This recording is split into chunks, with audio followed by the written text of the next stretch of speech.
আজ বিকেল 3টে নাগাদ পূর্ব মেদিনীপুর ময়না এলাকায় জেলা পরিষদের সদস্য উত্তম সিংকে গ্রেপ্তার করল ময়না থানার পুলিশ। জানা গিয়েছে গত কয়েকদিন আগে ময়না এলাকায় বিজেপি নেতা চন্দন মণ্ডল তৃণমূলে যোগদান করার পর ময়নার পেটুয়া মোড়ে একটি পদযাত্রা আয়োজিত হয়। পদযাত্রা থেকে ফেরার পথে এক তৃণমূল কর্মীকে রাস্তায় মারধর করে বলে অভিযোগ ওঠে বিজেপি নেতা উত্তম সিং এর বিরুদ্ধে।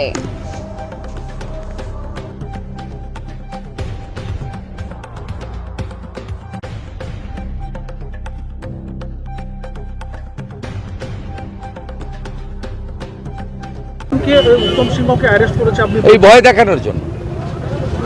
ওর বিরুদ্ধে একটা অভিযোগ আছে, একটা ভিডিও হয়েছে। দেখুন, আমরা এগুলো সে কেন করেছে কি করেছে তার ব্যাখ্যা আলাদা, কিন্তু তাকে নোটিশ দেওয়া উচিত ছিল, তাকে নোটিশ দিয়ে ডাকা উচিত ছিল। 307-এর মামলাই নয় তো, ভয় দেখানোর জন্য করছে, তো লাভ হবে নাকি? উত্তম তো আগেও জেল খেটেছে, উত্তমকে ভয় দেখিয়ে লাভ নেই।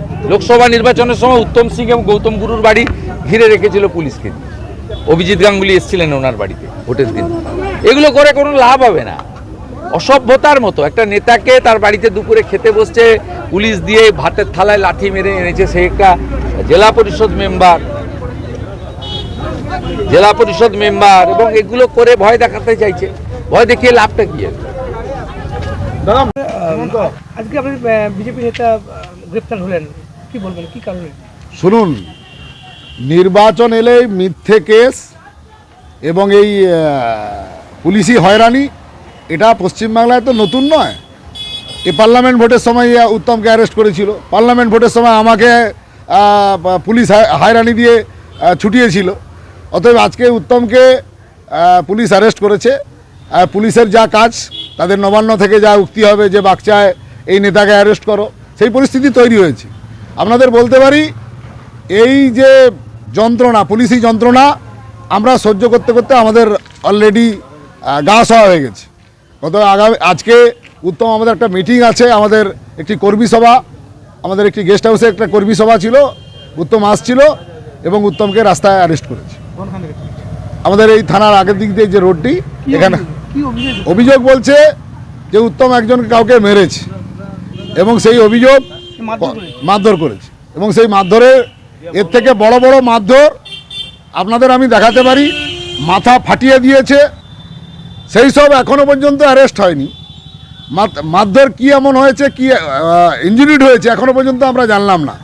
এই পুলিশি হয়রানি আমরা আগামীকাল যাচ্ছি এবং এই পরিস্থিতি আগামী কয়েকদিনের মধ্যে থানা ঘেরা হবে।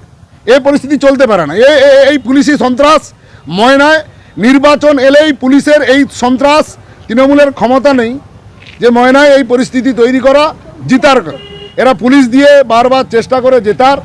এবং আজকে আপনাদের বলে দিতে পারি যে পরিস্থিতি আজকে পুলিশ তৈরি করলো, আমরা এই চ্যালেঞ্জকে আমরা অ্যাকসেপ্ট করছি।